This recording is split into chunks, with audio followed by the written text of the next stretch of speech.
Good day, everyone. You are welcome to another new video. So the question says, arrange the following fractions in ascending order. These are the fractions. What does ascending order means? Simply means the order of arrangement from the lowest to the highest. Now, if you look carefully, we have a very large numbers as our denominator.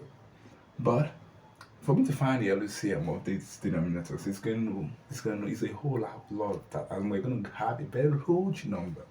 So instead of me using that method, I think we can use another method that will be more easier for us. So what if we find the difference between these two consecutive fractions, difference between these two consecutive fractions, difference between the denominators, and the difference between the other denominators. If you look carefully now, the difference between these two numbers gives you 2. 11 minus 9 is 2. 13 minus 11 is 2. Why am I wasting my time? Why don't I use the difference to multiply the numerator of each fractions? That's what I'm going to do. So let's go there. So I'm going to have 8.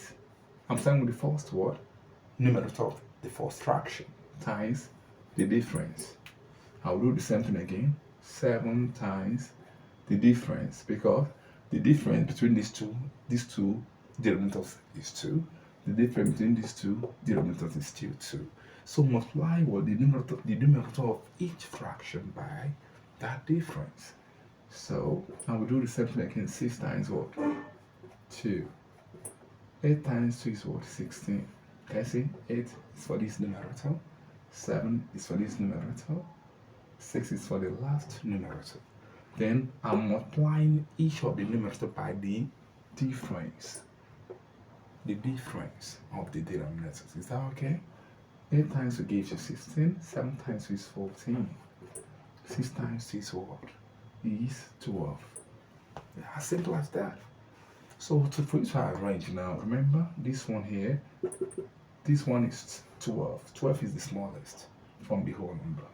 So it becomes 6 over 13, followed by 7, which is 14, which is 7 over 11, and followed by what? 16, which is the first fraction, which is 8 over 9. So this becomes our answer. Wow!